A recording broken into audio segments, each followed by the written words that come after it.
Good morning, শুভ সকাল। কেমন আছেন আপনারা সবাই? নিশ্চয়ই খুব ভালো আছেন, আমিও খুব ভালো আছি। আজ 2 জানুয়ারি আমার প্রভুর জন্মদিন। খাতায় কলমে বলছি তার কারণ আমার শাশুড়ি মা বলে ইন্দ্র চৈত্র মাসের পোড়া গরমে জন্মেছিল, কিন্তু যে বছর স্কুলে ভর্তি হয়েছে ওর তো বার্থ সার্টিফিকেট ছিল না, তাই স্কুলের মাস্টারমশাইরা জন্ম তারিখ হিসাবে 2 জানুয়ারিটাকে লিখে দিয়েছে। সেই তবে থেকে 2 জানুয়ারিতেই ওনার জন্মদিন পালন করা হয়। ওনার মন পছন্দ কিছু রান্নাবান্না করে খাওয়াবো। উনি তো বাইরের খাবার খেতে চায় না। পেঁপে সেদ্ধ, পালং শাকের তরকারি এই সমস্ত দিলে উনি খুব খুশি হয়। তবে কি দেখি মাছ মাংস কি আনে না আনে। আজকে মারাত্মক ঠান্ডা পড়েছে। হ্যাঁ, মা বলে পোড়া গরমে ছেলে জন্মেছে, এদিকে আমরা কনকনে শীত ভোগ করছি। কি হলো? আমার স্নান ধান হয়ে গেছে। আর সবচেয়ে বড় কথা কি বলুন তো, আমার প্রভুর ডাক নাম শঙ্কর। শিব ঠাকুরের সঙ্গে মিলিয়ে নাম রেখে গেছেন আমার শ্বশুর মশাই। নামেও শঙ্কর, কাজেও শঙ্কর। অল্পতেই তুষ্ট, আবার অল্পতেই রুষ্ট। আজকে প্রভুর অনেকগুলো জ্যাকেট আমি কেচে ধুয়ে রোদে মেলে দিয়েছি। প্রভু তাতেই খুশি। দাঁড়ান প্রভু, একবার আপনার মুখ দেখিয়ে নি। প্রভু বুঝতে পারছে না কি করবে। আচ্ছা, গুড মর্নিং। আপনারা সবাই আমার প্রভুকে জন্মদিনে শুভেচ্ছা জানাবেন, ওনার দীর্ঘায়ু কামনা করবেন, উনি যেন সুস্থ সবল থাকতে পারে আর অনেক মানুষের সেবা যত্ন করতে পারে। ব্যাস, ওনার এইটুকুই চাওয়া। যতদিন বাঁচবে ততদিন যেন লোকের সেবার্তি করতে পারে। আসো প্রভু, তোমাকে কি রুটি বানিয়ে দেবো, খাবে? ছাতু মুড়ি। আমার প্রভু আজকে নিজের মনের মতো পছন্দ মতো খাবার দাবার দিয়ে সকাল শুরু করবে। রুটির থেকেও উনি ছাতু মুড়ি খেতে বেশি ভালোবাসে। এই দুটো জ্যাকেট কাচতে গিয়ে হাত গেল অবশ হয়ে, নাকি কেটে পড়ে গেছে তাও বুঝতে পারছি না। এই কবজি থেকে খুলে যাচ্ছে, ধুতে পারছি না। একবার মনে হলো 11টা জল আসুক, তারপরে কেচে ধুয়ে মেলবো। তারপরে ভাবছি প্রভু তো বেরিয়ে যাবে, দেখতে পাবে না। ওনার চোখের সামনে এগুলো কেচে ধুয়ে মেলে দিলাম, শান্তি। রাতের দিকে অর্ধেক কাজকর্ম সেরে রেখেছিলাম। সকালে এসে গেটটা খুললাম, সুজাতা বাসনপাট বের করে নিয়ে গেল, তারপরে আমি ফড়িং কম্বলের নিচে ঢুকেছি। ততক্ষণে গিজারের জল দেখুন কথা ভুলিয়ে যাচ্ছে। গিজারের জল যাতে গরম হয় ফ্রিজটা দিয়ে রেখেছিলাম। কিসের কি বাবা, ট্যাঙ্কির জল এত ঠান্ডা হয়ে পড়েছে ও গিজারও গরম করতে পারছে না। ছোট্ট একটা গিজার তো, ওই ঠান্ডার দেশে হোটেলগুলোতে দেখেন না এত বড় বড় ট্যাঙ্কির মতন গিজার, এখন ওইগুলোর দরকার। সে যাই হোক, এই কনকনে ঠান্ডা মাত্র 15-20 দিনের। এটাকে হজম করে নিতে পারলেই ভাববেন মামুন বেঁচে গেল। আর না হলে এই কদিনে যা মানে শীতের নামে বাজে বাজে কথা বলবো, আপনারা যারা শীতকে ভালোবাসেন তাদের খারাপ লাগবে। এই যে ইন্দ্র হোয়াটসঅ্যাপে মেসেজ আসতে শুরু করেছে, হ্যাপি বার্থডে কাকা, হ্যাপি বার্থডে দাদা, happy birthday, happy birthday, happy birthday to you, तुम जियो हजारों साल।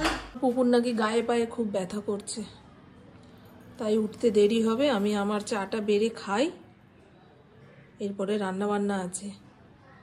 একটু ছাদে যাব, বেগুন গাছে একটা বেগুন হয়েছে। ইন্দ্র 3-4 দিন ধরে বলছে বেগুনটাকে পেরে নাও, বেগুনটাকে পেরে নাও, ভেতরে বীজ হয়ে যাবে, খাওয়া যাবে না। আমি চাটা খেয়ে নিয়ে বেগুনটা পেরে নিয়ে আসি। এই ছোট্ট মাছ এনেছি না, বেগুন দিয়ে আলু দিয়ে একটু পেঁয়াজ কলি দিয়ে এই মাছের চচ্চড়ি বানিয়ে রাখবো। মাছটা পুরো তাজা, জানেন। ঘড়ির কাঁটা 11:30, 12:15 ঘরে চলে গেছে, এখনো রান্নাঘরে যেতে পারলাম না। গায়ে শীতই কাটছে না, হাওয়া দিচ্ছে মারাত্মক। রান্নাঘরের কাজকর্ম মানেই তো জল ঘাটাঘাটি। এই যে শীতকালে সেই ভয়ের দিন চলে আসলো, জলে হাত দেবো কি দেব না। আর সংসারের সমস্ত কাজই ওই জল ঘাটা, তাই না? এই এত বড় চাদর গায়ে মাথায় পেঁচিয়ে রান্নাঘরে যাওয়া মানে বিপদ ডেকে আনা। কিন্তু কি করব, জানলা কপাট দিয়ে রেখেছি, তাও কোথা দিয়ে হাওয়া ঢুকছে কে জানে। বেগুন গাছের বেগুন এই একটাই পারবো, এটাও পেরে নিলে ভালো হয়, তবে থাক, একসঙ্গে এতগুলো বেগুন খাওয়ার লোক নেই। একটা একটা করে পারবো, কখনো ভেজে, কখনো তরকারিতে। এইভাবে না খেলে হয় বলুন তো? গাছে আছে বলে সব দুমড়ে মুচড়ে নিয়ে গেলাম। নরম আছে, ভালো লাগছে বন্ধু। তাড়াতাড়ি করে রান্নাবান্না সেরে নিই, সমস্ত কাজকর্ম সেরে যখন কম্বলের নিচে ঢুকবো মনে হয় না বাবা অফিস ছুটি, এরপরে আর কাজকর্ম না করলেও চলে। তবে 2 বেলা রান্না করে রাখছি না, রাতে যদি আবার ভাত খেতে ইচ্ছা না হয় তখন রুটি বানাতে হবে। আটা মাখা রয়েছে, আটা মাখা থাকলে ওই আগুনের পাশে দাঁড়িয়ে রুটি বানাতে খুব একটা কষ্ট হয় না। শীতকালে, গরমকালে না বাবা, গরমকালে ভাত খাও, একবেলা রেঁধে রাখবো, দুপুরে খাওয়ার পরে জল ঢেলে দেবো, রাতে পান্তা। গরমকালের কথা বলছি। আর শীতকালে আগুনের পাশে দাঁড়িয়ে যত খুশি রান্না করো, যত খুশি রান্না না মানে আগুনের পাশে দাঁড়িয়ে থাকো, রান্না তো বিশাল কাজ। চলুন হ্যাঁ, চটপট চটপট রান্না করি। আমার মেয়ে স্নানে যাচ্ছে মনে হয়, কালকে স্নান করেনি, আজকে তো স্নান করতেই হবে। বাবারে বাবা, আমার ঘরের সামনেটায় রোদ এসছে। যাই, মাংসের জন্য রসুন ছাড়াতে হবে, ওখানে বসে বসে রসুনটা ছাড়িয়ে নিই। এই রোদটা বেশিক্ষণের জন্য নয় গো, চোখ ঘোরালেই রোদ চলে যায়। আধা ঘন্টা 1.5 ঘন্টার জন্য যদি এই ঘরের সামনে রোদটা থাকতো তাহলে আর অতগুলো সিঁড়ি ভেঙে ছাদে যেতে হয় না।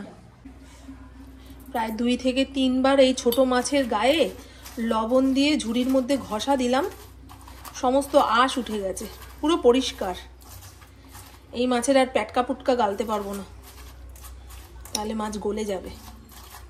রান্না করার সময় কাটা কাটা হবে। একদম হালকা হাতে ঘষা দিচ্ছি। এই দেখুন না, পুরো মাছের গায়ের সমস্ত আঁশ উঠে গেছে। মাছ পরিষ্কার করে ধোয়া হয়ে গেছে, একটু লবণ হলুদ মাখিয়ে রেখে দিই। আর এখানে আমার জন্য একটু পনিরের তরকারি করব। আলু এ মা দেখেছেন, মাছ ধুতে গিয়ে আলু যাচ্ছে গলে।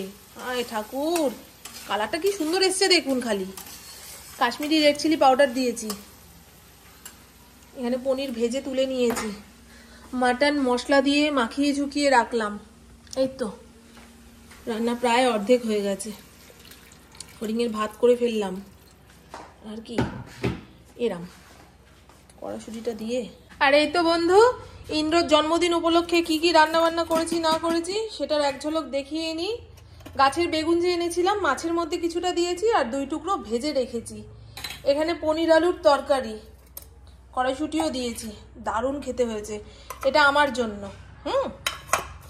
আমি তো মাটন মাছ খাবো না। এই হলো মাটন আলুর পাতলা পাতলা ঝোল। ইন্দ্র অনুষ্ঠান বাড়ির মাটন খেতে পারে না, বলে মামুন তুমি যেভাবে রাঁধো সেই স্বাদটা আমি পাই না, অতিরিক্ত মশলাপাতি দিয়ে ফেলে। এই হলো মোরলা মাছ ভাজা, পুপুর জন্য তুলে রেখেছি। আর এই হলো মোরলা মাছের চচ্চড়ি, আলু বেগুন পেঁয়াজ কলি দিয়ে করেছি, ভালোই হয়েছে বোধহয়। লবণ টবণ তো চাখিনি, যা আসতে গন্ধ নাকে আসে।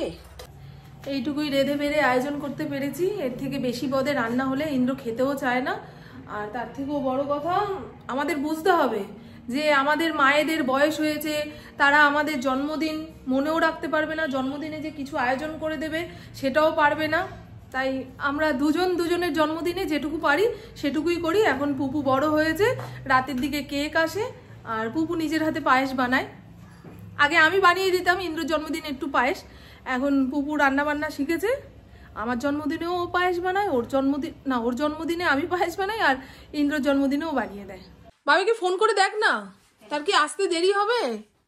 সেই বুঝে আমরা খেয়ে নিই, এ বেলা করে খেলে তো হজম হবে না রে মা। বাবার জন্মদিন পালন করতে গিয়ে মায়ের বলিদান। পু বলছে এখন খাবে না। বিশ্বপিতা তুমি হে প্রভু। বিশ্বপিতাকে ফোন করছে। এক গামলা করে আমাকে দিয়েছে খেতে। আর সবথেকে প্রিয় খাদ্য হচ্ছে আমার মোরলা মাছ, আর লাগবে না। মোরলা মাছের চচ্চড়ি মেয়েকে একটু ভেজেও দিয়েছি। মাছ ভালো লাগে না, কিন্তু মোরলা মাছটা খেতে নাও তোমারই এগুলো। হ্যাঁ তোমাদের। এমা একটুখানি চচ্চড়ি খা না মা, খাবি না? অত বাটি গটি নেই বাবু। হ্যাঁ, বুড়ো বাচ্চার জন্মদিনে এরকমই হয়।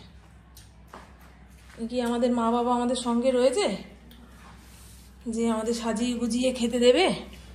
আমার মেয়েটা একটু বড় হয়ে যাক, দেখবে হোটেল থেকে এনে সাজিয়ে গুজিয়ে খেতে দেবে। রান্নাঘরে না মানে খেতে পারি না, খাওয়া যায় না। আসলে আমাদের ভাত খাওয়ার পরিমাণটা এইটুকু, তো মানে কোনটা দিয়ে কতটুকু মেখে খাবো ওই ভাবতে ভাবতে প্রেশার হাই হয়ে যায়। কি ঝাল হয়েছে, দারুণ হয়েছে তো।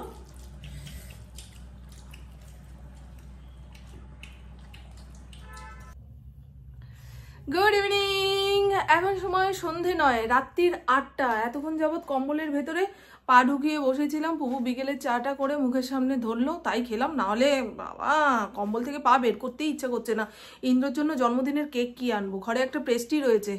9টা সাড়ে 9টার সময় যখন আসবে তখন বলবো এই কেকটাই কাটো। আর আমাদের বিবাহবার্ষিকীর দিন, কবে যেন আমাদের বিবাহবার্ষিকী, 27শে জানুয়ারি, তখন একটা বড় কেক আনবো। ওই জন্মদিন, বিবাহবার্ষিকী, মেয়ের জন্মদিন সব একসঙ্গেই happy birthday, happy anniversary, happy পুপুর বার্থডে বলে কাট করব। পুপু এখন পায়েস বানাতে যাবে। যত শীত পড়বে তত পিচাশিপানা বাড়বে। সারাদিনে মাত্র 2 বার মুখে জল দেব, সকালবেলা ঘুম থেকে উঠে কিংবা স্নানের সময় আর রাত্রিরে শুতে যাওয়ার আগে। একটুখানি ওই ওয়েট টিস্যু দিয়ে মুখটা মুছে মাছে নিলাম, নাহলে কেমন পিচাশি লাগছে। চলুন বন্ধু। আর আমি এতক্ষণে ঠিক করতে পারলাম না রাতে একটু ভাত বসাবো না রুটির আটা মাখা রয়েছে, কষ্ট করে 6খানা রুটি বানাবো। কি করব বলুন তো, একটুখানি রাত হোক তারপরে ডিসিশন নেব। ইন্দ্র আসুক। এই যে পায়েসের জন্য দুধের প্যাকেট এনে দিয়ে গেছে। রান্নাঘরের ওই লাইটটা খারাপ হয়ে গেছে, সেই জন্য কেমন অন্ধকার অন্ধকার থাকে। আমার অভ্যাস হয়ে গেছে। উনি হলেন শখের রাঁধুনি, চারিদিক ঠিকঠাক না হলে ওনার আবার রান্নায় মন লাগে না। এই যে এই ডোরটা খোল, দেখ নীল ঢাকনাওয়ালা যে বড় কৌটোটা, সেখান থেকে 2 মুঠ চাল নি। 2 মুঠ চালেই হয়ে যাবে, হবে না? কত দিবি? 3 প্যাকেট দুধ, 1 কৌটো। আচ্ছা তুই তোর, আমি মাপটা বলে দিলেও তুই নিবি না তো সেটা? ঠিক আছে, তুই যখন সব পারিস কর। কি কিচ্ছু যাবে না বাবা, কিচ্ছু যাবে না। ওকে তাতিয়ে দিস না, ওর মধ্যে সিলিন্ডার আছে মা, এই দেখো। হ্যাঁ, নীল কৌটোওয়ালা।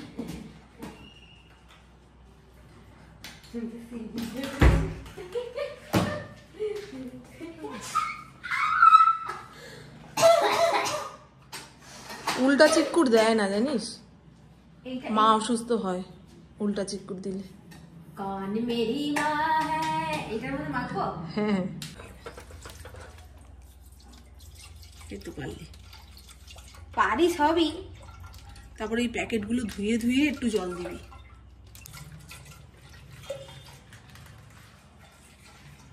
দেখছে কি উৎসব লাগলো রে তোদের ঘরে। না না না, কম্বলের নিচে বসলে হবে না। তোর বাবা যদি এসে এইরকম একটা সিন দেখে, মেয়ে রান্নাঘরে পায়েস রান্না করছে আর তার মা খাটে বসে কম্বল চাপা দিয়ে ফোন ঘাটছে, একদম মল্লযুদ্ধ লেগে যাবে। হ্যাঁ, তোমার কোনো বিবেক বুদ্ধি নেই। শীতের রাত। এই ফরিদ এখানে আসো, এসো মা, এসো এসো এসো এসো, সোফায় ওঠো। উঠবে, ওঠো সোফায় উঠে পড়ো, সোফায় উঠে পড়ো, সোফায় উঠে পড়ো, সোফায় উঠে পড়ো, লাফ দিয়ে ওঠো। এই ওঠ ওঠ ওঠ ওঠ। হ্যাঁ উঠে পড়েছে যে, আমার বাচ্চাটা উঠে পড়েছে। আর নামবে না, বসে পড়ো বসে পড়ো, আদর দিয়ে বাদর বানাবো। দেখো পিঠের মধ্যে বাড়ি দেবো। অসহ্য কর একটা। আমার বউ না সর্বক্ষণ ফড়িংটাকে ঠেক দিয়ে দিয়ে কথা বলে। এটা না করলে মেরে দেবো, এটা না করলে ভেঙে দেবো। ও কোথা থেকে ভালো হবে। ঘড়ির কাঁটা 8:45 ঘরে আমাদের বার্থডে বয় চলে এসছে। এখানে যে পায়েস রান্না করছিল, এখন বইয়ের পাতায় মুখ গুজেছে। পায়েসটা ফুটিয়ে ফাটিয়ে গ্যাস অফ করে দিয়েছে। একটু ঠান্ডা হয়ে গেলে এখানে গুড় জলের মধ্যে গুলে রেখেছে, দেবে। কাজু বাদাম ভিজিয়ে রেখেছে, দেবে। আমাকে বলেছে একদম হাত দেবে না, হাত দিলেই স্বাদ বিগড়ে যাবে। ওরে বাপরে বাপ, মা শেখালো। ভেবেছিলাম ভাত করব, হাঁড়িতে যেটুকু ভাত রয়েছে সেইটুকু দিয়ে দুটো রুটি দিয়ে ইন্দ্রর হয়ে যাবে, আর আমরা রুটি খাবো। ওগুলো ইয়ে হয়নি মা? ওই হয়ে যাবে মা, গরমের মধ্যে পড়লেই হয়ে যাবে। খুন্তিটা দিয়ে দিন মা। ওটা কিনতে ওইখানে খুন্তি ওই যে। লুকিয়ে রাখেছো সব দেখছি। তোর সঙ্গে আমার বিশাল শত্রুতা রে মা, আমি লুকিয়ে রাখবো, তোর রান্না বান্নায় এমন কিছু দেবো স্বাদ বিগড়ে যাবে। বাংলা সিরিয়াল দেখে দেখে দেখেছিস, মাকেও এখন আর বিশ্বাস করতে পারিস না।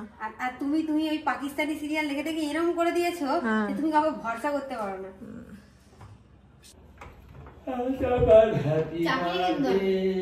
চাকিস নি? চাকতে বললাম। Hello hello hello. এখানে ইন্দ্রর জন্মদিনের পায়েস বেড়ে নিয়েছি, আর ফ্রিজে পেস্ট্রি ছিল, এটাকেই জন্মদিনের কেক বলে কাটাবো। বিবাহবার্ষিকী হচ্ছে সবচেয়ে বড় দিন, সেদিন বড় কেক কাটবে। হ্যাঁ প্রভু, আজকে এই ছোট কেকটাই কাটো। বিবাহবার্ষিকীর মতন বড় দিন আর কিছু হতে পারে একজন পুরুষের জীবনে? সেদিন বড় কেক কাটবে, ধামাকা হবে, বাজি ফাটাবো। কটা মোমবাতি জ্বালাতে হবে? এই দাঁড়াও দাঁড়াও দাঁড়াও, ওই দেখ মোমবাতি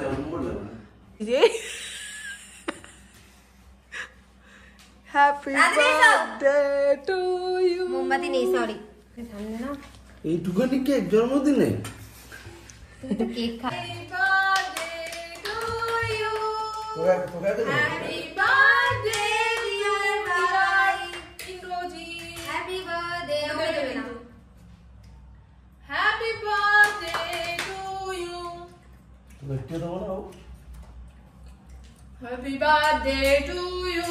আর আমি কেক খাই না, সেই জন্য ছোট কেক বাবার জন্য, কিছু মনে করবেন না। এই চকলেট কেক, এর আগের দিন বললাম না চকলেট কেক ওদের জন্য 20। খায় বিশ। তোমার জন্য ছানা দেবো। বাইকটা খানা